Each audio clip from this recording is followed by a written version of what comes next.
The BBC is scheduled to telecast the second chapter of its contentious documentary on Prime Minister Modi, but the debate around it refuses to die down. I'm Barkha Dutt, you're with the Mojo Story.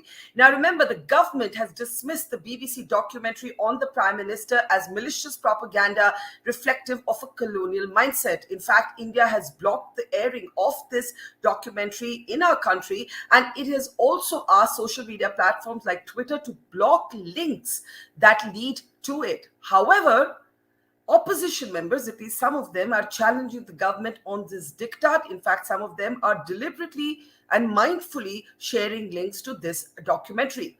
The documentary has been dismissed by supporters of the government, but even by several prominent British Indian members as reflective of stereotyping India by a country that some say hasn't got over its colonial mindset. Others are arguing that this is less about colonialism and more about censorship. Coming up in a couple of minutes from now, we have a very, very interesting newsmaker today. In my opinion, he's been one of the most effective and powerful anti-colonial voices. Shashi Tharoor, as an author, diplomat, and now a Congress member of Parliament, has often taken on the British. He's argued for reparations. He's called Winston Churchill a genocidal dictator. He's accused the British Raj of being responsible for the deaths of 35 million Indians. But how will he, as a liberal, as a member of the opposition, but also as a proud Indian, navigate the many contradictory strains that actually emerge from this debate? Let's find out by going across to Dr. Tharoor live. He's joining us from his constituency this evening, so we're grateful to him for making the time in the middle of a busy evening. There's a lot to unpack here, and when I asked you or requested you for your time on this, I was struck by the irony of where you might weigh in as someone who's been a ferocious, trenchant critic of the British Raj, of its colonial mindset, of its refusal to offer the apologies even for massacres like Jallianwala Bagh. And today, this storm around a BBC documentary that the government and the foreign ministry, and may I remind you, you've served as a diplomat in that ministry, dismiss as reflective of a colonial mindset. How do you see the documentary? There's a lot there, as you said, Barkha. I mean, the problem, I think, is not so much colonialism, though I do accept the point that in India, this is something that happened 21 years ago, that the Supreme Court has ruled on, and that people, including Muslims, feel we now should put behind us. So if India has moved on from this tragedy without in any way casting aspersions on those who believe that the full truth was not indeed revealed by the official investigations. Nonetheless, if we've moved on, why should a foreign television channel open the old wounds is a fair question. But I wonder whether to a great extent the problem was not the reaction of the government to the BBC documentary. Because if the government hadn't gone over the top in condemning it, thereby drawing attention to something which wasn't otherwise available in India, if they then hadn't started censoring it, taking it off YouTube, taking it off every other means of accessing it in India, perhaps this entire overreaction need not have drawn so much attention, and India could indeed have moved on. I mean, I was a bit bemused by the vehemence of the government's reaction, because frankly, my own gut instinct would have been that a mature democracy could simply have ignored it and said, you know, people can say what they like. We've got more important things to deal with in today's India. And that might have been a more mature way of moving on. So I was a bit surprised, I have to say, by the government reaction, because it had predictably what's called the Streisand effect. You know, when Barbara Streisand tried to suppress something about her, it became news, and everyone who wouldn't otherwise have paid attention to it did. In this particular instance, the government has drawn attention to all the debates and the controversies about what happened in Gujarat 21 years ago. And frankly, that, I think, may well have kept this controversy alive in a much bigger way. So let me try and unpack what you've just said. What I'm hearing you say is that there is something a little jarring about a foreign TV channel telling Indians, what we should apparently think about something that has been much debated, argued over, and indeed dealt with by India's top court, which exonerated the Prime Minister, among others. That is one side, and you can see the criticism of that. But what you don't agree with is how the government has chosen to handle the documentary. So That's let's say they hadn't blocked the documentary. Let's say they hadn't blocked links to it or ordered that. What would you have felt about this, the fact of this documentary? Well, frankly, I'm not sure that I would have made the time to see it. I've read a lot of Indian journalists' accounts of what happened in Gujarat. I don't think that I would necessarily have needed one more hour to read again a number of charges that are very familiar to me and to most Indians who follow the news very carefully. Even though I was abroad when that happened and I wasn't in Indian politics, it was impossible to escape reading about all of this. And after I came back to India, more material came out. There were a couple of good books on the whole issue, and I think we all know that there is a very strong indictment made by many people who feel that the attempts to close the case have not fully gone into some of the things that went wrong. Now, we know all of that. We have now decided, nonetheless, that we have to live with today's reality. We can't keep living in 2001. And even some Indian Muslims. 2002, we're now in 2023, 21 years ago. So, I mean, I think there are even some Indian Muslims who feel that way.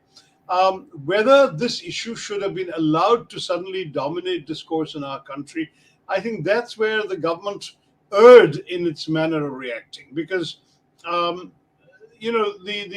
two principal arguments, there are three really, but two that the government made, was number one, that it undermines the sovereignty and integrity of India. And the other was that it's a possible that showing the documentary would be a possible threat to public order. Now, both of those arguments, I think, actually show India and the Indian government in a very poor light. Because frankly, our sovereignty is not so fragile that a BBC documentary can undermine it. And what is it in this that challenges our sovereignty over our territory, over our country, over our constitution, over our people? There's nothing there that I could see. I mean, if they mean that the fact that we have discovered that the British diplomats posted in India at that time went and conducted an investigation into an internal affair of India, but frankly, that's no news to any of us. We knew that every embassy was trying to find out what happened, particularly embassies of countries whose nationals may have been caught up in the events in Gujarat at that time. So the truth is that what they're doing is what we would do if tomorrow Indians were killed in a riot in England. Our embassy would look into it, as I believe it did, our High Commission did in England during the recent Leicester riots. It's normal practice for countries to investigate. So there is no assault on sovereignty involved for a country's diplomat to look into something that affects his own nationals. And there wouldn't be if India sent a diplomat to Leicester to talk to people about what happened during the riots there recently. It's exactly the same principle. So I don't think that the BBC or the British government can undermine our sovereignty. My sense of our sovereignty is not that it's so fragile. The second argument they make, sorry, go ahead. Sorry, can I just interject you briefly to reiterate the essence of what you're arguing? I think you are saying that many Indians, irrespective of political ideology, might feel rankled by the essential asymmetry of power when it comes to a Western gaze on India, a kind of singular brushstroke on 1.4 billion people, repeatedly telling the India story in the same way. That might have irritated you as well. That you agree with. So to that extent, you're not speaking as a congressman here opposed to the BJP. But as a liberal, you don't like blocking out the broadcast or the sharing of a film, even if you disagree, as you appear to do, with the kind of assumptions that the film seems to fall back on. Well, I mean, the assumptions are essentially irrelevant. I mean, the facts that they're reporting is there was an investigation conducted by British diplomats posted in India at that time. They sent a confidential report, which the BBC has now got hold of. And in that report, they claim that the truth is much worse than the government of India publicly acknowledged at that time, or that the Supreme Court acknowledges today. So essentially, they seem to be saying here is a version that our people on the spot at that time believed. Now, you can ask yourself, why should this be coming 21 years after this happened? Why is it the BBC's business to reopen this, etc.? These are all some of the challenges that people have been casting. What I said was we could have ignored that. It's not something that the Indian government needed to have reacted to in this fashion. It certainly is unacceptable for the Indian government to go around banning, censoring, getting things removed off the internet, trying to prevent people from screening it, because that is censorship that really has no place in a democracy. How does the government justify its censorship? It gives two reasons. Number one, that it affected the sovereignty and integrity of India. I've explained why I don't agree with that and why our sovereignty is not so fragile. The second reason it said is they had to block the documentary because if it was shown, it would threaten national security and public order. Now, that is again rather worrying, because what are we saying? That a documentary made by a BBC channel can actually threaten our national security and public order? I mean, that puts us in a very poor light as a stable democracy if we can't even manage to digest a documentary that says unpleasant things about us. So to my mind, both the grounds given by the government for censorship are extremely pathetic grounds. They're not grounds that we should have indulge in any way. And I must say that I agree with those who believe that this censorship has been an own goal, that it has been self-defeating for the government to go into this. As I said earlier in our conversation, Barkha, the government, if I had anything to do with it, it was my party in power and something like this came up, I would have simply ignored it. And if asked, I would say everyone has a right to say what they want. In our country, we've debated this thoroughly. The Supreme Court has ruled on it. We're moving on. Next question. End of story. I mean, why this government chose to react so childishly is something that totally surprises me. Okay, childish reaction is how you dub the government's response. But let me, you said if it were up to you, if this were your government, may I say respectfully, your government doesn't have, or your party rather, doesn't have the best record on free speech. But we'll park that for just a second, because before you were a politician, you were a diplomat. That's right. And so let's imagine. I was an international civil servant, but anyway. All right. But you have, among the ministries you've served as, even as a Congress minister, is the foreign ministry, right? Yeah. So let's talk a little bit about what Shashi Tharoor in the foreign ministry would do today, and how you would reconcile this with your very, very strong feelings about the British Raj, right? We cannot decontextualize this conversation. So just for the benefit of our audience, I want to pick up on our screen 2-3 things that you've said, over the years about the Raj. You have likened Churchill to a genocidal dictator for his role in the Bengal famine. That's an image of you, I think, from Australia Broadcasting Television. Subsequently, or I don't know, maybe I get the timeline wrong, but I know separately at an Oxford Union debate, you've spoken a lot about the reparations that the empire owes. And you argued that it's rich to oppress, enslave, kill, torture, and maim people for 200 years and then celebrate that they are democratic at the end of it all. And you have often argued that for Jallianwala Bagh, you're waiting for the day that a British Prime Minister will come to Jallianwala Bagh, go down on his or her knees and beg forgiveness. Now, this is what Shashi Tharoor, thinks about the Raj, that you have also accused of the deaths, of being complicit in the deaths of 35 million Indians. Then comes from a taxpayer-subsidized broadcasting platform, this documentary about an Indian prime minister. Forget for a moment your Congress, he's BJP, you disagree with his politics, etc. You're in the foreign ministry. What would you do?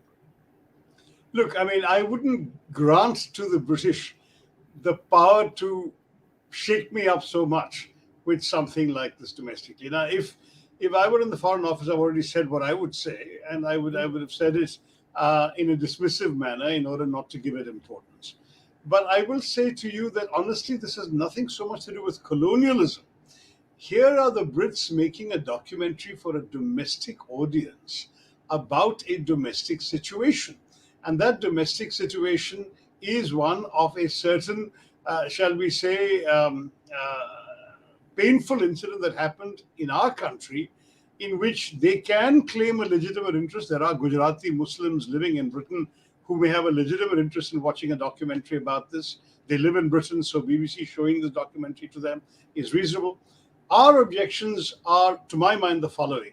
One is, it's none of your business, but that's a very difficult argument to make, because just as we feel entitled to comment on injustices, say, in apartheid South Africa when it happened in those days, similarly, they can say they have every right to I know, but yet you've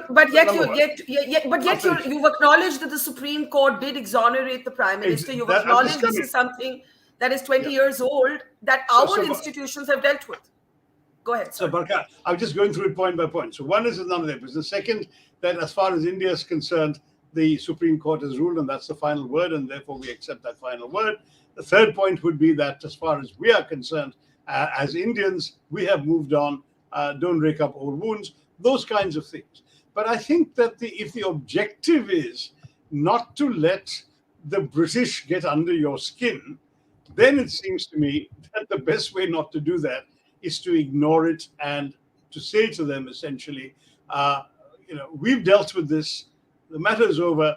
So the British are now catching up 20 years late. That's their problem. Can we talk about something else? We have more important things to deal with today. It's become a live political issue in India today because the government has reacted the way it has. And now the issue is no longer so much about colonialism or about the British saying nosy things about us, very frankly. It is also about censorship and about our government's overreaction to unflattering statements about itself. To be very, very honest, I do feel that the government has erred 3 times over in the time that I've been aware of it. They have erred in overreacting to the WHO, challenging the COVID numbers we've had in our country.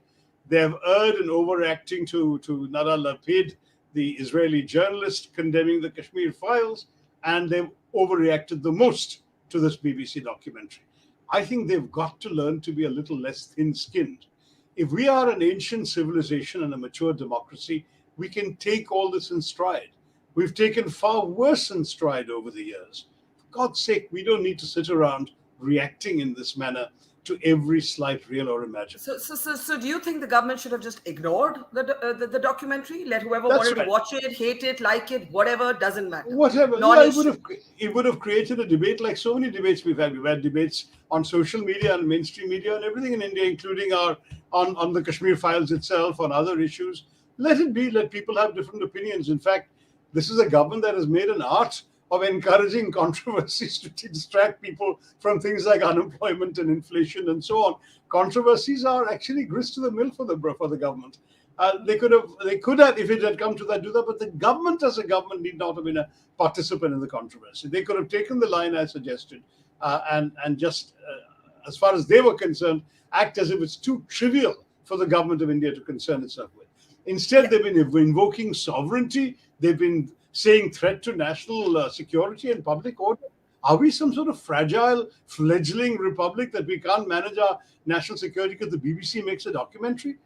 Is our sovereignty so fragile that a foreign television channel can undermine our sovereignty? I find that as an Indian offensive. I'm sorry. I stand for a much more robust idea of my own country, my own state, and what we're worth. We're not so easily undermined by others.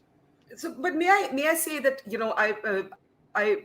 the points you've made are very, very excellent points, except that no party in power seems to actually emulate these principles.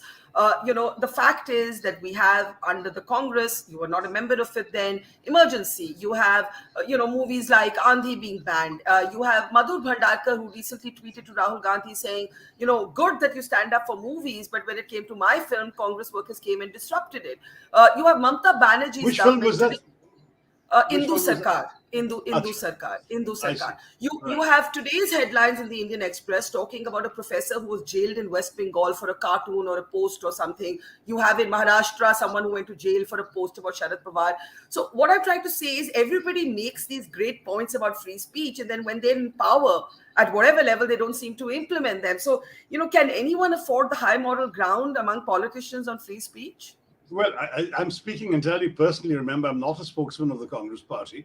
So since my own track record is I've taken a heck of a lot of nonsense about myself, and I have neither made a song and dance about it, nor tried to sort of go after the perpetrators particularly. I have tried to keep a dignified silence and ignored much of it.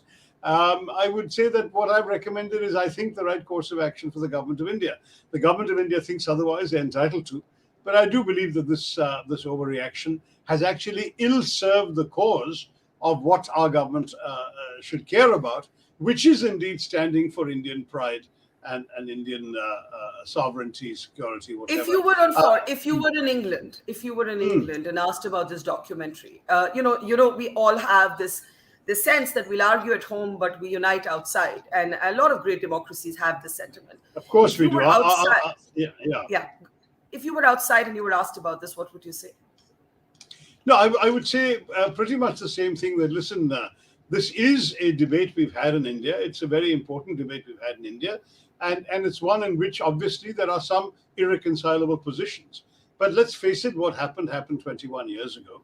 Our country has chosen to move on. We are anxious to heal the divisions in our country and to try and have a united and inclusive India. So I don't particularly wish to enter into this controversy now, something along those lines, and move on from there.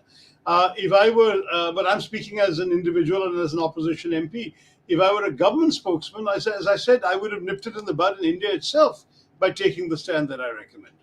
I just think that we have needlessly, by now I'm saying the government of India has needlessly created an issue that has essentially now become much more about censorship than it is about any sort of foreign interference. And in doing so, it has also undermined our own self-respect by talking about a foreign documentary undermining our sovereignty or threatening our national security. I will never grant to any foreign documentary the capability of undermining my country's sovereignty or threatening my national security. I'm sorry, we are much too big, much too strong, and much too sovereign for that. Yeah, I have just a couple of minutes left with you, so I have two final questions. One is, Sure.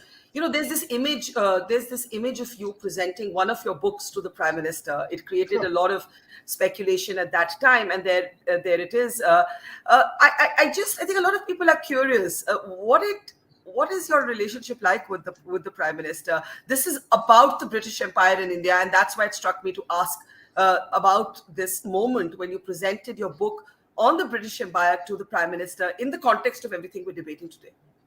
Well, look, I mean, that particular time, it was the right thing to do because the Prime Minister had actually been gracious enough to refer to my speech at the Oxford Union when I made it and to say it was the right thing at the right time and so on.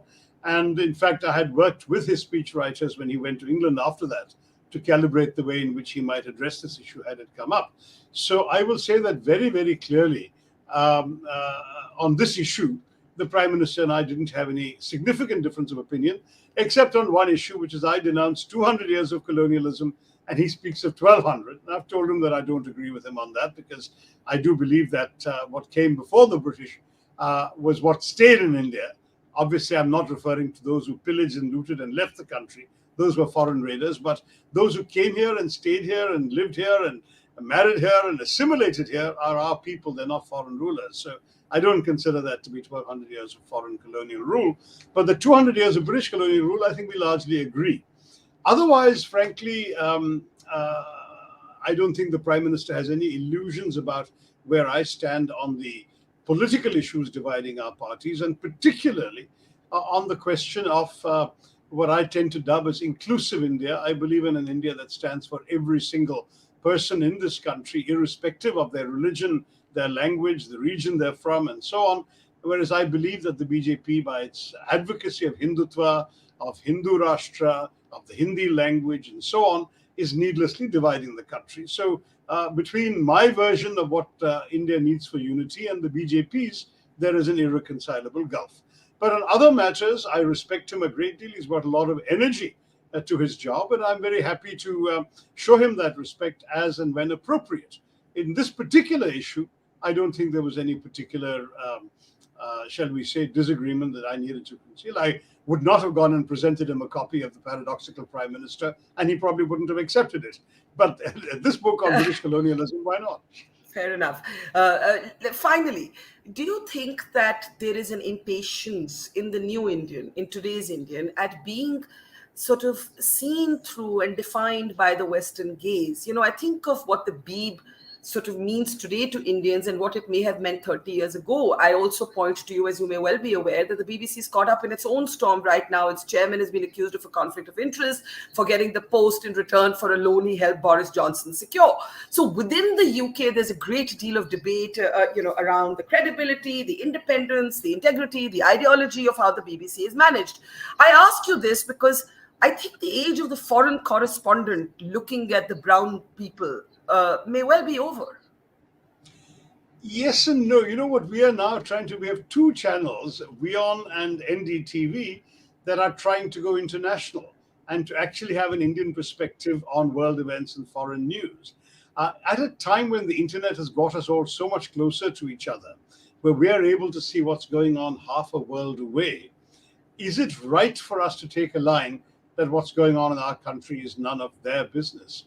I think increasingly we are now, in fact, seeing more of the opposite, Barkha. We're talking about the fact where the world has become so small in people's imaginations that my right to comment on a riot in America is no lesser than an American's right to comment on a riot This in is my true, country. but where do you see Indians going and making a film on abortion rights in America, or latent racism in the United Kingdom, or the gun culture? Every second day there's some crazy shootout. So it's that asymmetry of power, I think, Sir Asymmetry of John, resources, asymmetry of resources, that not also. necessarily of our having the rights to do that. I believe I have the right to comment on, say, racial discrimination in America, the right to comment on the vulnerability of British Labour Party politicians to the Pakistani vote in a number of their constituencies. Why should I not say I have the opinions on all of this? I can comment on Russia's war in Ukraine. I can comment on Chinese domestic policy and how that affects their behavior on the border with us. I think the world has become like that, Barkha. And therefore, I am not prepared to denounce immediately a foreign journalist commenting on us. I think, in fact, even those who denounce the BBC are more concerned about the fact that the British sort of presumed, as it were, quote unquote, to investigate an internal event in India. But again, as we've talked about this, I don't want to repeat myself. It seems to me that we could have ignored that by simply saying they did something long time ago. They're now catching up with a story that we have already debated thoroughly and laid to rest. That could have been a more mature response moving on, rather than challenging their right. Because the moment we challenge their right, we're actually running in the face of the way in which the world has evolved in the 21st century. We are much more closely knit, much more aware of what's going on in other places. And I think we should not ourselves forfeit our right to comment on them by challenging their right to comment on us. I think I would agree with that last point completely. It's an increasingly globalized world where we all see things through our national identity, but we all have the right to comment on our own issues as well as issues in other countries. Thank you, Shashi Tharoor. May there be many more politicians across parties that are willing to stand up for principles even when they're violated by their own ilk sometime. Thank you. It's always a pleasure. See you soon. And thanks for talking to us. Thank you very much. Thank you, Barkha. All the best. Jai. Take care. Thank you. Bye-bye. It's great to see you here. Thank you for watching our work. If you haven't subscribed yet, don't forget to click the bell icon and subscribe to Mojo Story and support independent, robust journalism.